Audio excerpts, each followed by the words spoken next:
I touch turn to gold. Rose petals everywhere that I stroll. Crying got the glow. Chin creep up super slow like. Pumped up the trunk, dropped the top on the shelf.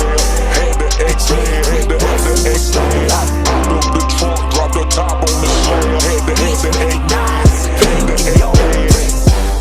Well, my go mode is instant, flow mode is. Yo, what's going on, world? This is your boy Najee from RapRadar.com.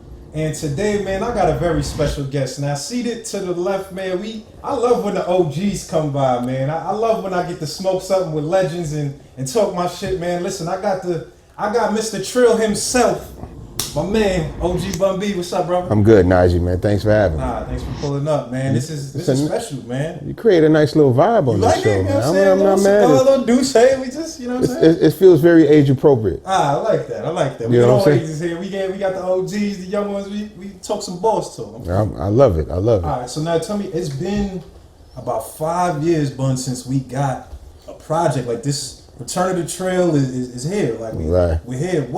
What do you think, I guess, just was the difference kind of making it now? Like, you have so much work, in the history. Well, to be honest, music wasn't necessarily what I was concentrating on at the time. Yeah. I was exploring other things, you know what I'm saying, trying other roads, other avenues and different things. And my wife was like, yo, you know you're a rapper, right? Like, that's your day job. Right. And I was like, yeah, I do. It hasn't really been fun for me since Pimp passed away. It started feeling more and more like work. Yeah. And I would get more and more, I guess, moody or depressed thinking about doing music and furthering my career without Pimp. It just didn't feel right, you know.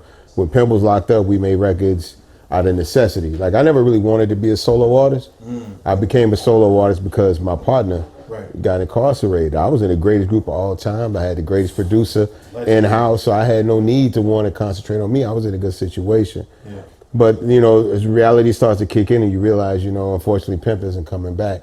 So if you're going to do it, you got to find a new way to make it enjoyable, make it fun again. So she was like, well, why don't you work with somebody that you already get along with? That'll probably make it easier. Yeah. And so that's how the whole idea of working with Big KRIT came along. She was like, KRIT, y'all get along, y'all have fun together. Y'all will probably work well together in the studio. And the first song we did is on this album. It's called Out of Season. And once we did that record, just the feel of the record and the whole idea and the concept that he had for the song, it kind of played right into my comfort zone. Why do you think that was? Do you think it's just KRIT's like sonic ear, just him being from the South? Like, what do you think it was that kind of makes you guys just mesh so well together? Well, I think there's the inside view and the outside view. Like, as an insider, KRIT knows me as a person. Yeah. He knows how I move. He knows the kind of things that motivate me and get me excited about a song and recording in general. But from the outside, he's also a big fan and a big student of UGK. And he understands that there's a certain kind of sound and certain kind of things that people who are fans of our legacy would probably want to hear. So he had both of those areas working for him in order to help me construct the album that we got now. Yeah. And he started in a good place. And the great thing about KRIT was that he never wanted to be greedy. He didn't want this to be like Bun B produced by KRIT. He was like, there's a lot of other people that we could be doing music with that might work just as good, if not better, than the songs that I'm producing. Yeah. So I gave him full reign of, just kind of, everything I wanted to rap to. He facilitated that. And then when there were other things that we wanted to try, he was open to it. He recommended different producers. And, bringing that whole sound around is kind of what led us to this album that we have now, Return of the Trail. That's dope. I got a chance to speak to KRIT. KRIT came by the show and we spoke about, him just being your musical coordinator. And I guess one of the things that he stressed and was adamant about was your work ethic, man. That's the thing that he kept just repeating over and over, like, yo, the work ethic, be in the studio, cranking out 5-6 joints a day. Talk about that a little bit, just the process, because like you said, it's, being an OG and being in it for so long, to keep that level of work ethic is not easy, man. I've been putting music out professionally, like, for a living for 26 years. Before that, I was already writing for 2.5 years. So I'm almost at 30 years of being an MC, like writing rhymes, right?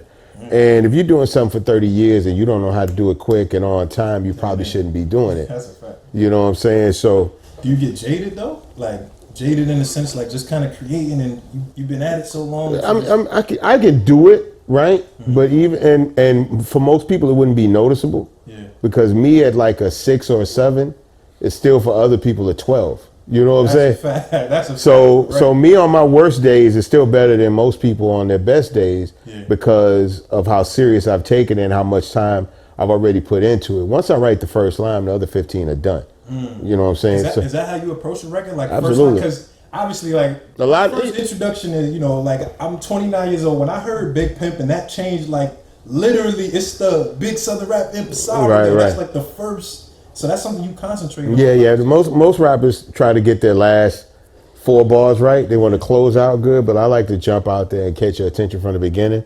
And then once I write that first line, I kind of got an idea of what the cadence is going to be. Right. And like what terminology we're going to use. Like the first lines are lo-fi. When I say lo-fi, it's like, you know, not a lot of syllables, maybe 1 or 2 syllables, but nothing really heavy, no big words or nothing like that. Then the rest of the rhyme's going to fall in that lane. But if we jump out there using words like impresario, then the rest of the verse has got to live up to that. You know what I'm saying? So, like I said, once we write the first bar, we already know what the rest of it's going to be. And for me, like I could do this in my sleep, literally.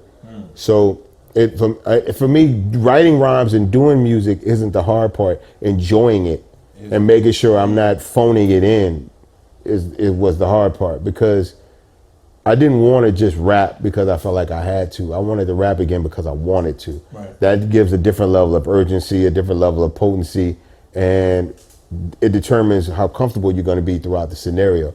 Absolutely. So that's what I really needed, was someone that could help me get started right. Because I already know if I start right, I'm going to end strong. It's not even a question. Yeah, well, you started off the album hard. I got a chance to listen to it. It's dropping this Friday. I got a chance to check everything out. And I know one of the first things you hear is just obviously you letting the influence be known, like, you know, how we influenced the South, right? Them Texas boys, you know, we started the sipping and all of that. Now that's become so much a part of hip hop culture, man. Yeah. Now it's just, you know, sipping and just the drugs and things like that. Can you talk about, I guess, you know, just where, like you said, just the root of it, like Texas was where that kind of... Yeah, it wasn't something that we did or promoted to make ourselves look cool. It was just really just a part of the lifestyle. And everybody wasn't doing it. You know what I'm saying? When we first started talking about sipping syrup and stuff like that, it wasn't even really a popular thing at the time. But everybody wanted to be a part of it. Once we put it out there, people wanted to be a part of it, wanted to know what it was and how it felt and stuff like that. People got, you know, and for a long, we never said that we were actually sipping like medicated cough syrup. We never said that in any of the rhymes, because we didn't want people to just try to go out and try to do what we were doing. But eventually somebody said it in an interview, said what it was, not us, but somebody actually said what it was in an interview, and then people kind of got an idea of what it was. But we were very comfortable with it being just kind of a low-key thing. And when people don't realize is that when we're talking about the syrup, sipping on syrup with UGK and 3-6 Mafia, those are actually 2 different kinds of syrup, because people in the South drink like the red or the purple, whatever you want to call it, and people up in Memphis, that way they were sipping the yellow. You know what I'm saying? So we were sipping on 2 different kinds of syrup, you know what I'm saying, in the song, but we were both adamant about like not really saying what it was, or if you knew, you knew. If you didn't, yeah, it's just on you. It's on Front Street, right? Like people are promoting literally, right? That's you know, the marketing scheme is like, yo, we got these syrup, we got these Zans. Do you ever feel like, that was crazy? I like that. It's lit. Literally. Yeah, I mean, word. What I'm saying is just, as far as like the drug use and things, you know, being promoted today, how do you just feel about that? Knowing like where the origins came from, how do you feel about it today? Well, I mean, I can't really knock other people for promoting it because we promoted it. So I'm not going to be hypocritical or anything like that. But I do understand that there's a younger audience now that's listening to hip hop in that sense, listening to a lot of this, because there's younger people doing it, you know, younger people making the music now. So naturally their fan base is going to be closer to their age range and all of that. And like I said, I would hate to be a hypocrite and be like, nah, y'all shouldn't be talking about that or whatever. Don't talk about that, because we talked about it. You know what I'm saying? But at the same time, I do wish there were other things that we could start promoting about Southern lifestyle, just besides the drugs. Well, the hospitality, you know what I'm saying, the way of life, the people, the culture, you know what I'm saying. We, you know, most of us talk about that as the majority of the music, but it's that rougher, you know what I'm saying, cutting edge type stuff that people really get drawn to, things they don't really know about, like what is a swanger, What is a slab? You know what I'm saying? They want to know what all of that stuff is. And Syrup was part of that, you know, information stream where they were like, we want to know what all this stuff is y'all doing because it sound cool, you know? Absolutely. I mean, y'all definitely make it sound cool. Like I said, you're the ambassador, especially outside looking into what, you know, is the epitome of Texas and how Texas moves. When you see today somebody like Travis Scott repping, you know, he just dropped the Astro World and it's full of, you know, just Houston vernacular. You got the Big Tuck on there, you got the DJ Screw record. How do you feel about what Travis is doing just, you know, for the city? I'm proud of him for his effort. You know what I'm saying?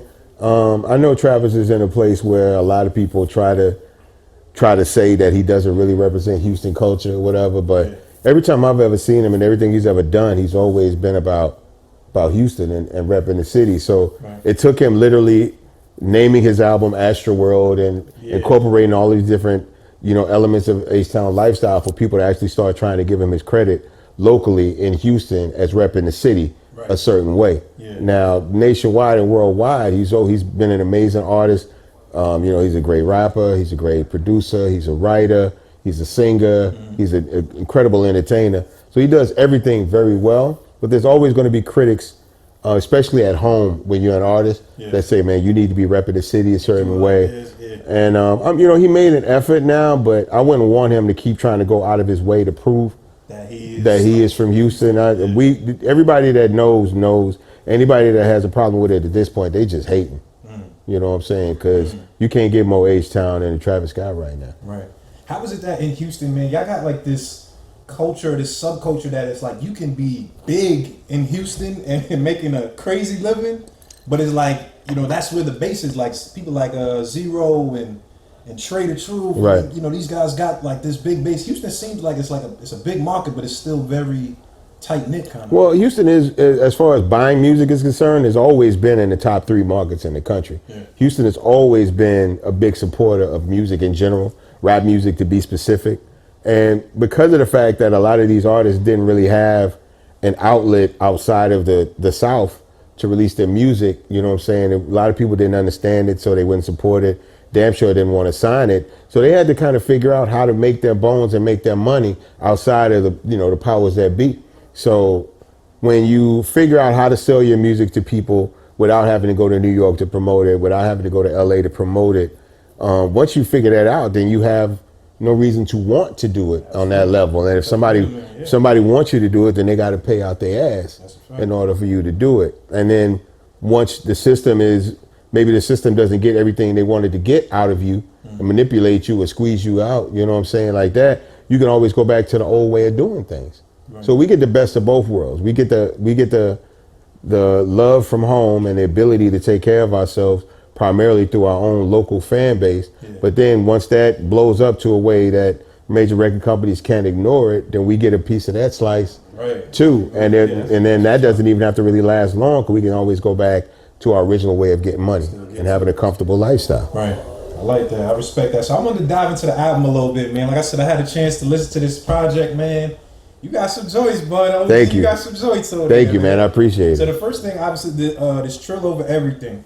And one of the lines that stood out, you like, you know, I got my Levi's and the Jordan 5s. That's just how Bun do. Right. Now, everybody knows Bun. You the sneaker OG. We know, you know what I mean? You got the 4s. Make sure y'all get the 4s in it. Make sure you get the 4s looking crispy in here. Talk about the sneakers. You're such a big part of the sneaker culture, man, that how did you get started? What was it like what was the moment that you knew, like, man, I'm committed to this sneaker shit? I mean, it was really just a pastime. I grew up in a house where I didn't really get a lot of stuff. Early, I wore a lot of like Payless Pro Wings and shit like that in my early days. And so I didn't really get like really fashionable sneakers for a long time. So whatever it was I would try to keep up, on a decent level, like take care of my shit, because I don't know when I'm gonna get something else again. That's a fact. And then as I got older and got into the industry, I had more accessibility and basically more money to get my hands on different stuff that I wanted to get my hands on. Because back then there was no internet, and none of that. It was basically Nike talk, and that was all you had to know, kind of certain things, and have a relationship with whoever manages the Foot Locker, Foot Action in your area, so you would have an idea of what was coming. Because release dates on certain shoes didn't become a big thing until like East Bay. Right. You know what I'm saying? Yeah.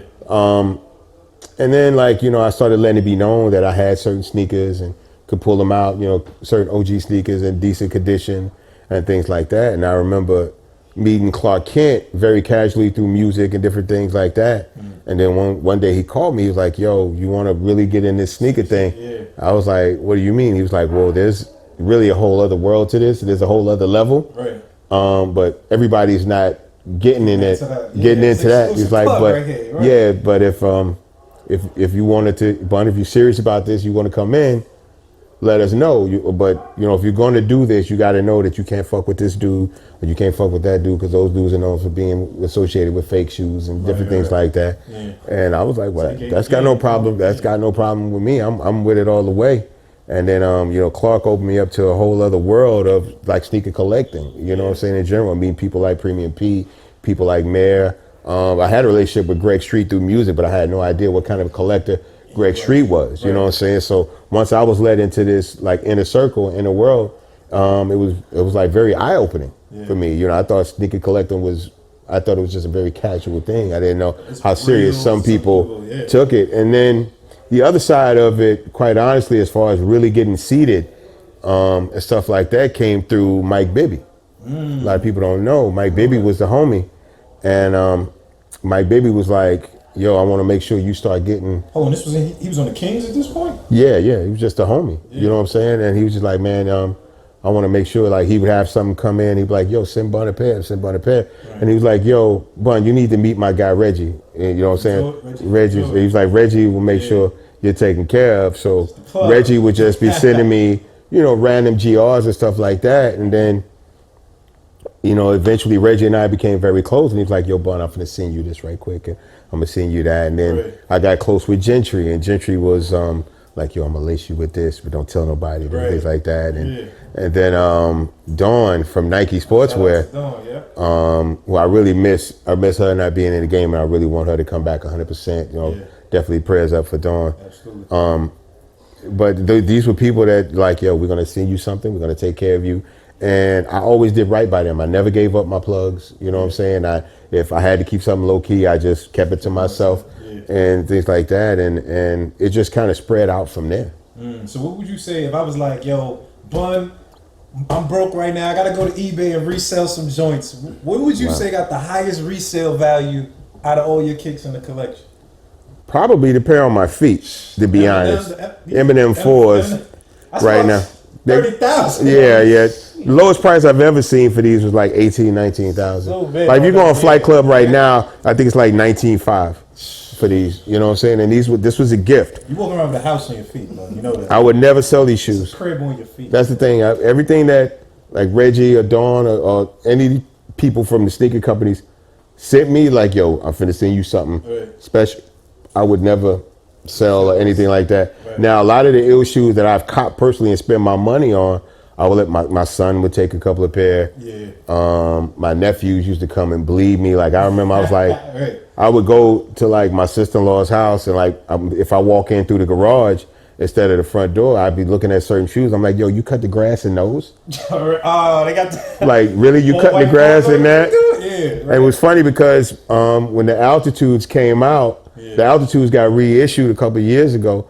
I was laughing at my son because he still had his original green Altitude 13s, and that was his shoes to cut the yard with. The little green in the bottom. And I'm like, yo, you cutting grass? You got the OGs, like, and you cut. I'm like, that shoe finna come back. You've been having it for so long, it's finna come back. Nah, that's a fact, man. But it probably this pair right here. All right. But they can have them when I'm dead. My wife can sell them when I'm dead. Man, hopefully not. It'll be a while from now. Yeah. So hold on, let me go back to the album. I know the other record that obviously, like, you know, is a record that kind of stands out is this Rude Boy with Lil Wayne. Right. You out here, you on your Patois wave. Shout out to Bun B. He's talking his talk. Real thing are going, man. Real things are going. Yo, what was the vibe? Like, did you already have the concept, like, man, I want to do this Caribbean-based record and have Wayne kind of mimic the flow? Like, I knew I wanted to do the record when the producer October played it for me, because he played several records for me. And he's an amazing producer, but a lot of the stuff that he makes, I wouldn't even classify as just like rap music. He has a very good ear for music that has the possibility to blow up very big. Like he be producing for Ariana Grande or Justin Timberlake or any of those people. That's how big his sound is. And that was the first one that really seemed like lent itself more to rap than anything else. Right. And so initially when I heard it, I was like, okay, this gives me a chance to fuck around with a Jamaican themed record because I'm a big fan of Jamaican music, and Houston has a very large Jamaican scene, has had for many years. One of the biggest clubs ever in Houston was called Jamaica. So I think about those days and just, sitting around and kicking it with the West Indian homies and stuff like that.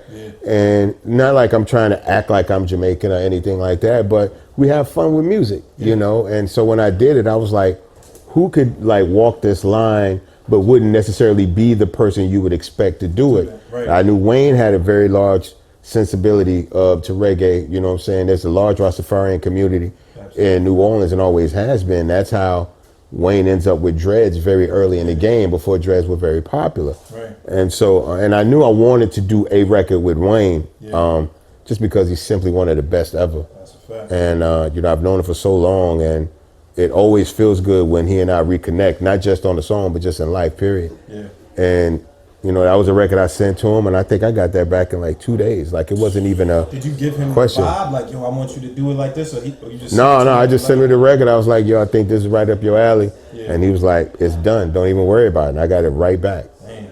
There's only one person that turned around a record for this album quicker than Wayne, and that was Giggs.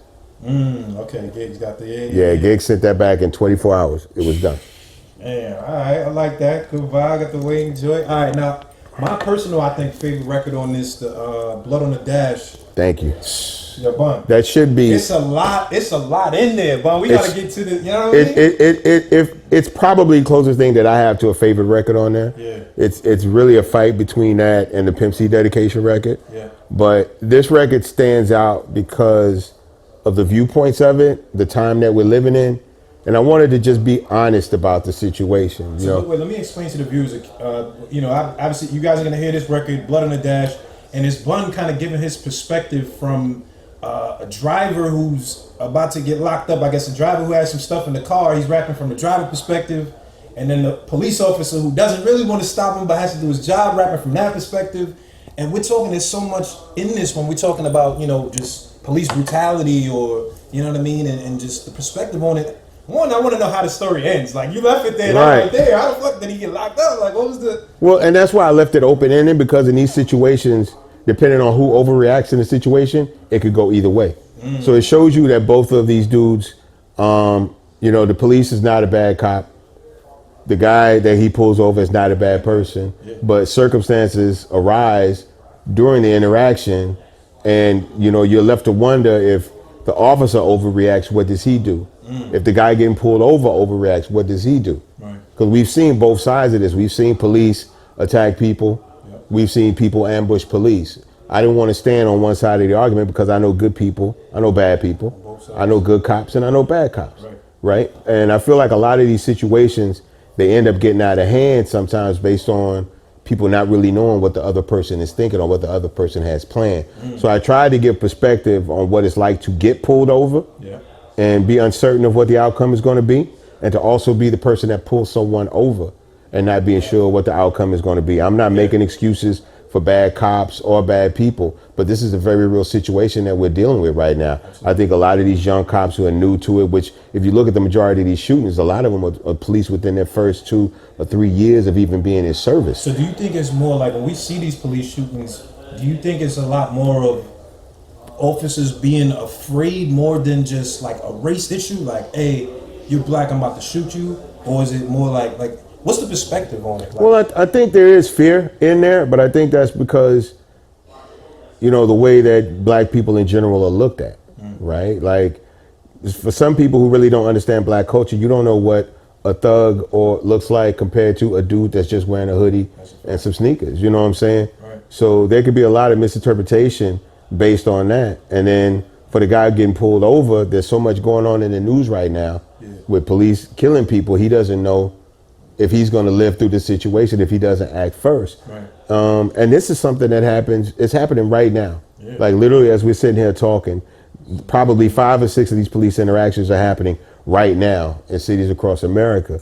And I just wanted to shine a light on it and touch on it from, a different perspective for people. And like I said, I got a lot of guys I know that are police that are good cops. They just want to do their job and get home. Yeah. And that's the primary perspective from both of these people. Right. Is I just want to go home. Right. After this is over, I just want to go home. And what you're willing to do to get home is kind of where the story leaves off at. Like what because both of these people have a reason to feel a certain way about this interaction that's about to take place. When you hear the record, you'll understand better. Yeah. But it's really about how we choose to walk through these situations, and it's not an easy walk for either person. Right. And I just wanted to put a little clarity on that. I mean, I like that, man, because just one, besides it being dope, getting the perspectives, like these are real issues that are happening. Like you said, right now in our community. I know the you a bitch record. You had the thing you a bitch, and it was right. You're talking about private prisons and how the people that literally own these prisons are using us for the dollar. They see black absolutely, and they look at us as dollars. How do we fight against that? Like as an OG, what would you suggest we do as a community to even? I would suggest we stay out of jail, and stay out of prison. You know what I'm saying? I would suggest that some of us need to be very careful and really think through a lot of these decisions that we're making. Because once you're in the system, then you're treated much different than you are in the world. If you think you're treated like less than a human being in your everyday life, go to prison, right? You'll come back and kiss the ground that your projects are built on. You know what I'm saying? So I just wanted to be very honest about certain things. And when we usually talk about somebody being a bitch, it's about somebody being less than or just really trying to manipulate situations for their own personal gain. And for me, it used to be bitch was a word that we use for women. Yep. Now it's a word that we use for men and women. And I thought, I see some organizations out here acting like bitches. So we need to now. That's the thing right there. You know what I'm saying? So just trying to show that, the way that we've been taught or maybe trained to look at the world and use certain terminologies isn't necessarily the best way to use that, and that we could be approaching these things from different ways. Certain situations need more respect, and certain situations need to be, called out a little bit more. So that's why I talk about prison industrial complex on here. That's some bitch ass shit. Yeah. Pharmaceutical companies, they some real bitches. So, you know what I'm saying? But you broke it down to pharmaceutical companies, right? Like they just giving us treatments. You know what I mean? It's to sell and get all this money, but the cure is just kind of sitting back. Right. Just chilling. The cure is chilling. The cure is ready to move when they are. Do you believe that? Like I think it's certain situations.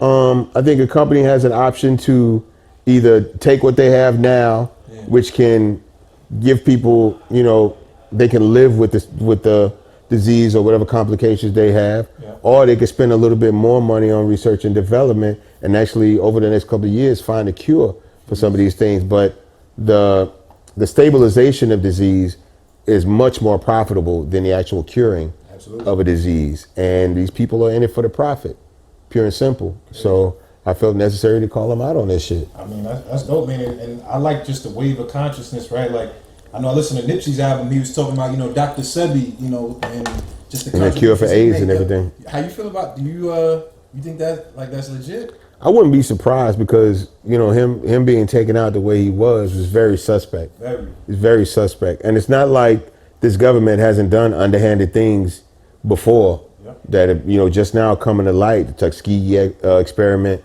you know what I'm saying? CIA dealing drugs, different things like that. So it's not above, you know what I'm saying, them to not have something like this and to hold on to it. Yeah.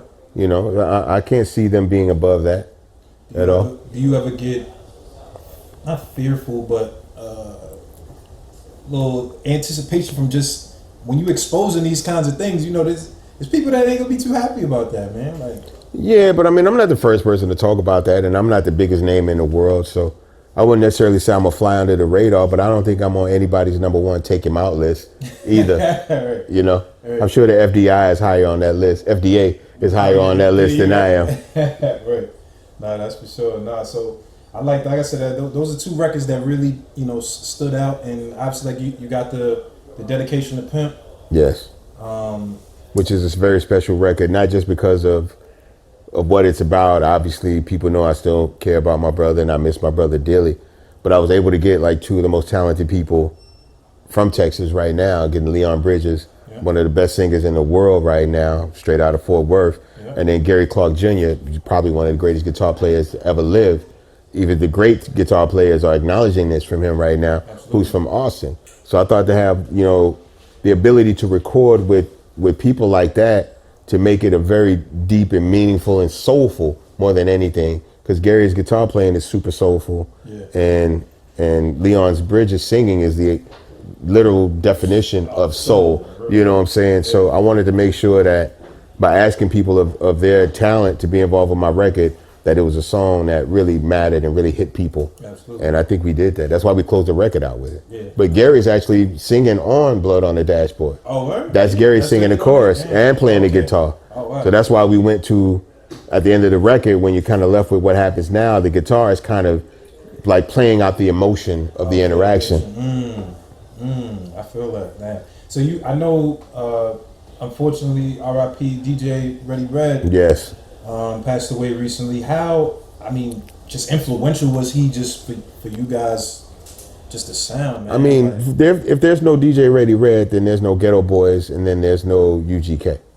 So it's very easy to draw it out. You don't even need 6 degrees of separation for that one. Yeah. You know what I'm saying? And Ready Red was a legend. You know what I'm saying? He was one of the first DJs in the city actually doing hip hop music, you know, making beats and stuff like that. Yeah. And you have to acknowledge those that came before you that paved the way. You know what I'm saying? Tip was, you know, blessed enough to say that on the record that he did on my album, Recognize. You know, how can I acknowledge all the ones that came in front of me? You know, how can I not acknowledge what Pimp and Bun had done for me? And that's what we do when we give up high praise for people like DJ Ready Red, because even if the rest of the world doesn't know exactly what his impact is, it's our job to let people know how influential Ready Red was to our movement, and how he is not a part of the foundation, but he literally is the foundation in which Houston rap specifically and Southern rap as a whole is built upon. So we don't want to stand on the shoulders of greatness and not acknowledge their greatness. Absolutely. Well, when you see the young generation like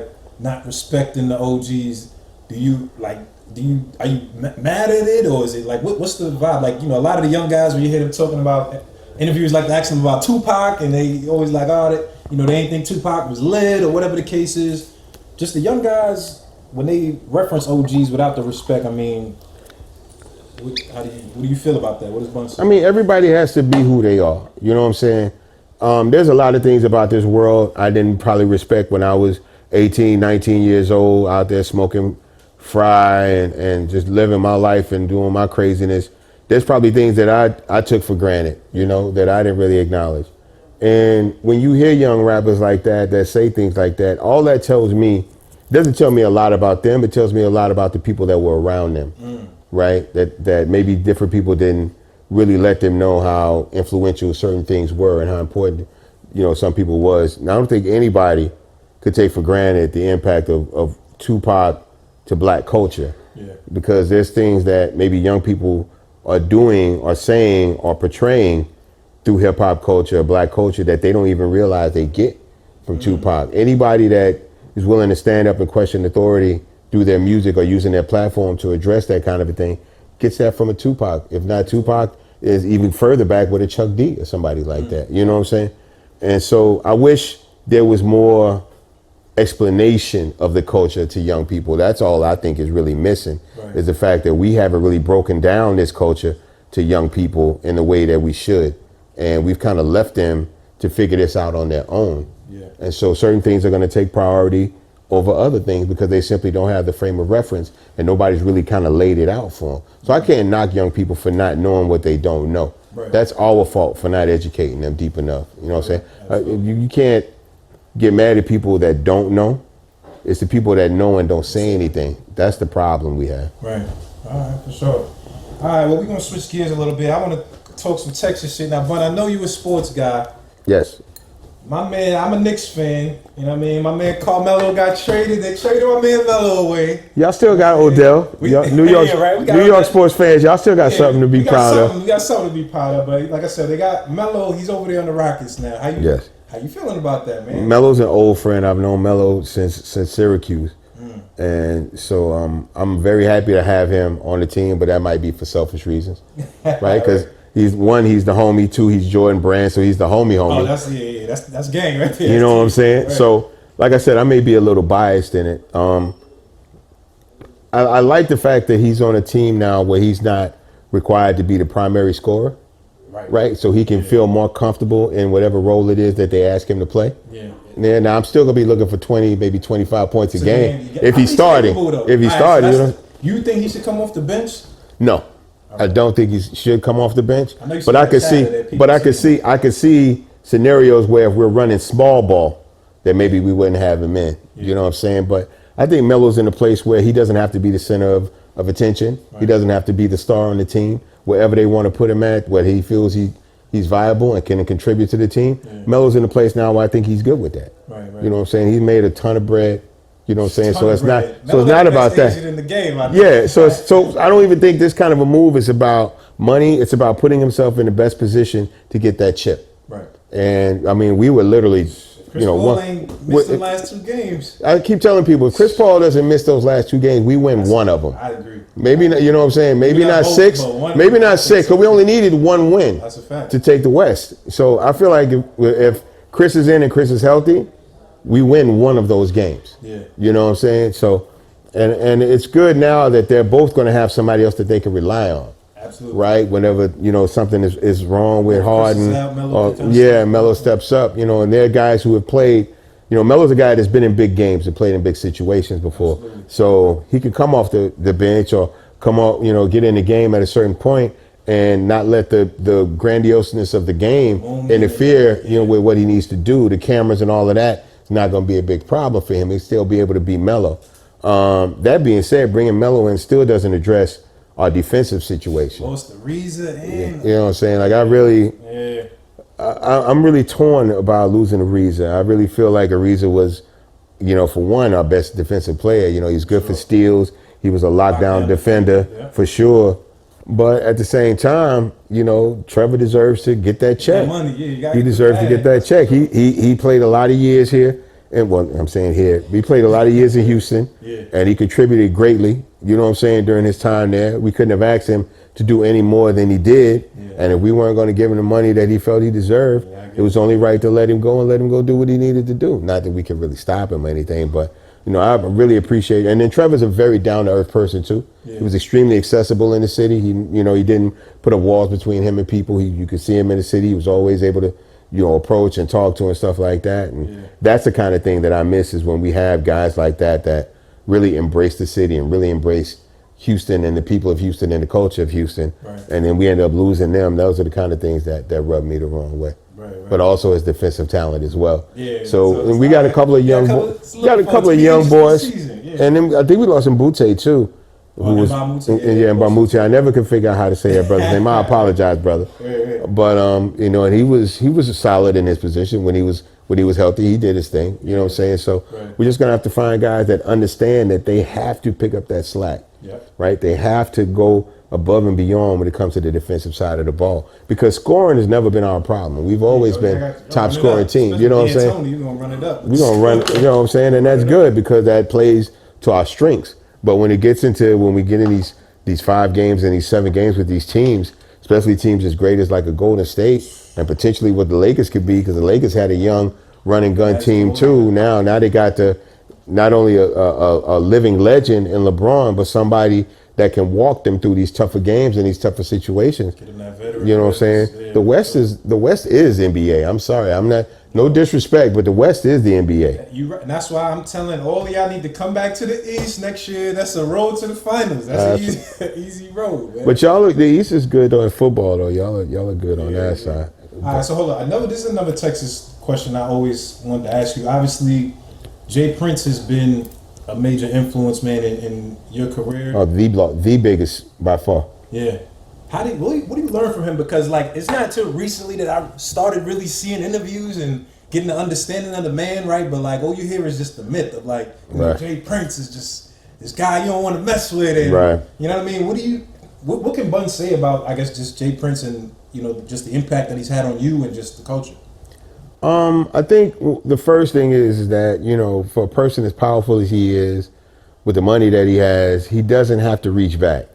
But he does a great job of reaching back to young Southern artists, Houston artists in particular, and making sure that we understand what we're getting ourselves into, what's going to be required of us, and how to maneuver within this music industry, because it's not what we think it is. Yeah. On a personal level, there's this very strong spirituality that Jay Prince possesses, and his connection with God, and reminding you that whoever you get to be and whatever it is you get to do, it's only because God has blessed you with the talent and the ability and the opportunity to do these things. So always give that credit up too. And then just honoring family, that kind of a thing. You know what I'm saying? These are the qualities that Jay Prince possesses that people don't talk about, right? You know what I'm saying? The humility of a man so powerful, but still very humble at the same time, which is why he's able to go back into his old neighborhood of Fifth Ward and always show his face and be respected in the way that he is. And I think that's it, really. Like, did he help you in those job contracts, man? Because I yeah, like absolutely. I hear you say like using some fucked up contracts. Yeah, no, the only way that we were able, again, that goes back to me talking about maneuvering through this music industry. Even when we weren't signed to Rap-A-Lot Records, Jay Prince took it upon himself to help us position ourselves to get more out of our record deal. And when we couldn't get more out of it, to go in and renegotiate and to get better terms on our record deal. And we've had other people that wanted to help us. Barry Hankerson came in trying to help us at one point. Wendy Day came in trying to help us at one point. But Jay Prince, I think, based on his proximity to our situation and just being from the South in general, you know what I'm saying, had a very, very, really sharp perspective in how to maneuver and deal with our record company. And it doesn't hurt having somebody like Jay Prince walk into a business meeting with you in the music industry. It really doesn't. Right. I mean, we saw like recently Jay Prince, he kind of made headlines because he threw the white flag in the whole Drake Pusha beef, you know what I mean? And he kind of called everything to a halt. And it was like, I guess from a business perspective, it seemed like the smartest thing, but the fans were like kind of upset. Everybody wanted to see, you know, them going back and forth. Would you kind of make of that situation? The one thing I can say is that Jay Prince didn't make that decision purely for Drake's benefit, right? He made it for the benefit of hip hop and the culture. He was like, I've been here long enough to know where these things go once we start talking personal about family and all of that. It only gets ugly because who's not going to protect their wife, right? Who's not going to fight till the death to protect their wife? Who's not going to fight to the death to protect their mother, right? And so when you start crossing those kind of lines, and we throw music out the window sometimes, and it just gets real ugly. And Jay Prince has been around long enough to know that hip hop doesn't need that kind of ugly. If we can have these kind of beefs that exist on record purely, and we're just talking about skills and shooting slugs at each other, that's cool. But once we start bringing family into it, the people start saying, fuck this microphone, where do that type of things. And he knows how far these things can really go. And so I think he just really wanted to stop it where it was before it got ugly on either side. You know, I don't think it was preferential of trying to, you know, protect one side over the other or trying to cut for one person over the other. I think it's just really like, you know, this thing could get real ugly real quick. And it's best that both of y'all chill out and stop this right now and get back to what people really need to see us doing, which is either being united or respectfully disagreeing. You know? I feel that.